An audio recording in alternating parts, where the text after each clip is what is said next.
Cycling YouTube is raging about 165mm cranks. Your favorite YouTubers such as Dylan Johnson, Cam Nichols, GC Performance, even the media, GCN, Bike Radar, everyone is talking about shorter cranks. Everyone is trying to get you on shorter cranks. But in this video, for my brand new bike build that is blurred in the background, I'm going to give you all the reason why, after 2 years on and off shorter cranks, I've decided to get back and hop on 170mm cranks for this bike build.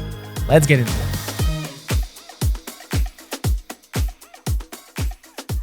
What's up, guys? My name is Charles. Welcome to Spoke the Truth, a show where I talk about everything in the cycling industry that I love, that I hate, in a more unfiltered, conversational pace with you guys. I'm just being honest with everything that I realize, that I discover in my cycling journey. So in this episode, after 2 or 3 good episodes that you guys quite enjoyed, just looking at the comment section down below, I'm going to talk about a topic that has been blazing online. 165mm cranks. Everyone's talking about them. Like, if you just look at Dylan Johnson video, you probably did if you're watching this video. He goes down to the science, he goes down to studies that is just telling you it's better. Why this brand new build that I'm not ready to show you guys, yes, it's blurred, is on traditional 170mm cranks, and that I am a shorter rider. And this is important. I am 5'6", 170 centimeters, and all of those studies and all bike fitters will just assume shorter riders should always have shorter cranks. And I don't think so anymore. So let's get into the full story. So it all started in 2023 when my sponsorship with Felt Bikes started. They sent over my first Felt bike, the AR, fully built, and it had a crank on the bike because the bike came fully built. And at that time, I had a relationship with Stage bikes. So Stage used to be alive, not anymore. Maybe coming back alive in the future. They were doing custom power meter on cranks. So what happened is I just sent a message to my contact at Stage and I said, hey, I have a brand new Dura Ace crank. Can you just get a power meter on top of it? And Kate, her name was, she was super kind and happy to, just send over to her office in Boulder, Colorado. We're going to put a power meter on it. So this is what happened. I took the crank, took it out, shipped it. So then there was like a month delay, and I had 2 options. I could just grab Ultegra 170 cranks, or at that time, I was already curious about trying shorter cranks. Again, we're at the start of 2023. There wasn't much like shorter cranks and evangelism out there yet. So I just decided to, hey, I'm going to try my girlfriend's crank. So it was a 105, 165mm crank, and I put it on the Felt.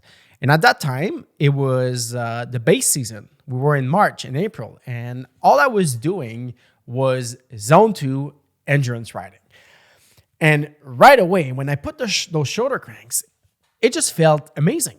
It felt great. It was, I was doing all my Zone 2 rides, my long rides. I just felt more comfortable.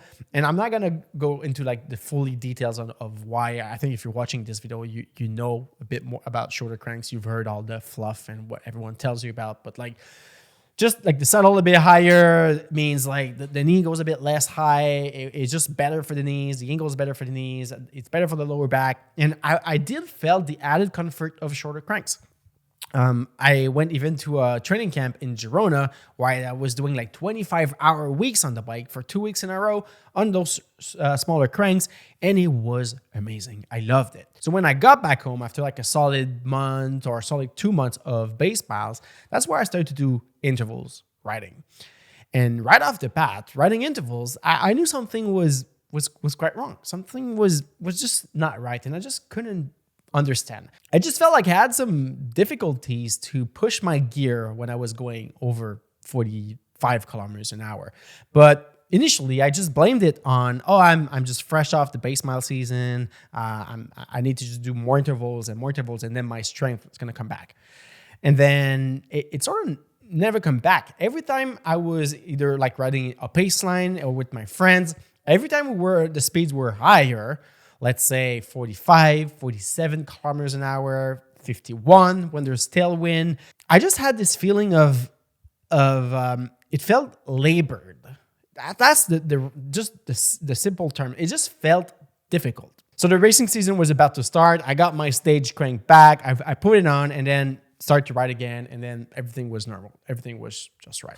Fast forward a couple of months later, I get this email in my inbox about trying a new crank from Magine. They said, hey, Charles, we want to just send over, choose your size. And I chose 165 mil. And as soon as I received that crank, I put it on. Same feeling. It was feeling quite good at lower speeds. It was feeling quite good in the endurance. But again, it was always just difficult to reach that higher speed. So the full 2023 season, I was just hopping back the crank and I just couldn't pinpoint what was going on. And I was tending always to go back to my longer crank, the 170. By fall 2023, after like 2 months of on and off, I just realized this one thing.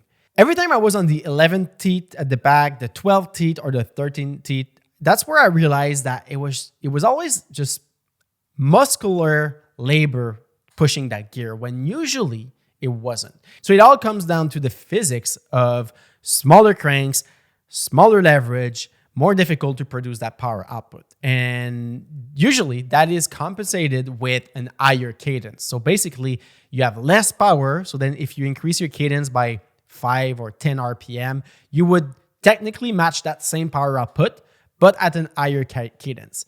And that's where I took a step back and I look at my body composition. And yes, I'm a small rider in terms of height, 5'6", 170 centimeter. I'm quite a wide rider in terms of my shoulder width, in terms of my hips width, in terms of like my leg muscle. I have big thighs. I have a big butt. I have big calves. I'm not saying this to brag. It's just factual. If I could be a smaller cyclist in terms of weight, in terms of like muscles, mass, I would probably take it just to go faster uphill, just to be like probably a better overall cyclist. But with my body composition, I am a good sprinter. I'm a guy who has a solid 30-second power, and that's pretty much it. So when it comes to the riding that I do, and when it comes to the way my body interact with my bike, I'm always more into that torque, that grind, rather than that spin and that cardiovascular effort. And even though I tried for a long time to have this higher cadence to compensate the power output that you lose with smaller cranks, it just does not align with much of the riding that I do. So I think it all comes down to the riding that you do that should dictate the equipment that you have in relationship to the type of rider that you are. So personally, here in 2023, when I did a full racing season and probably next season as well, the races that we have here at home in Quebec are often, if not almost all flats. There's not much hills. We finish 100K of races with 300 meters of elevation. There's literally nothing. And those races that are flat, well, they often finish in field sprints. And those races that are flat, their average speed is usually that 43 to 48 kilometers an hour. So if we go back to what I said in the beginning, the shorter crank, the 165 mil crank, I was always feeling that labored pushing the 11, 12, and 13 speed at the back. So those 3 gears are the gears that you use when you go at those speed. Now, if I take a step back and look at the training rides that I do with my mates, it's flat ground, and then we go out for an hour and a half to 2 hours, and we literally attack all the time. We literally just try to break away all the time, and we just always go for sprinting town hall sign. So literally from April to November, I don't do much zone 2 endurance 4-hour rides. I do all out, full blast, full sprints, full attacks, always full gas. And I know that's not what you should do if you're trying to be a pro, but I'm not trying to be a pro. I just want to push hard on the bike and go fast. So this brings the question, what type of equipment should help me to go faster in those scenarios that I ride my bike? So since I ride my bike in groups over 45 kilometers an hour, I need to have the equipment optimized for those speed. And personally, with my body type composition, I am just not able to push the 165 mil crank at those speed. If I try to bring the cadence up, I just miss torque. It doesn't work. It brings my heart rate too much up, and then I lose power output when there's those crucial moments where to attack to try a breakaway, to stick with the group, to just not get dropped. This is it. This is the whole reason why my new bike back there will be built with 170 mil crank. And I haven't told you guys, but this Cybrei crank came with a huge ass 5438 carbon fiber and alloy chainring. So I'm super excited about this crank. Since I said I ride most of the time flat grounds, this 54 gear will make sure that when we go all out with the tailwind, that I won't be spinning out when we reach those 52, 53 kilometers an hour. And the bigger chainring will also allow to have better chain line. So instead of being on the 12, might be on the 13, and instead of being on the 13, might be on the 14. And the 14 is pretty much a straight line with your big chainring, so that will just be marginally better for watts saving at higher speeds, because big gear to go fast. So I got this crank from Panda Podium. If you guys are looking for a new one, you should definitely check it out.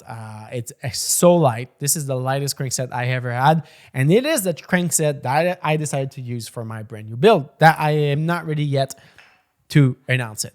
You guys will see it soon. You guys might need to subscribe or just follow me on Instagram. There's already a leak over there. If you might try to see what is this bike frame if you go follow me on Instagram.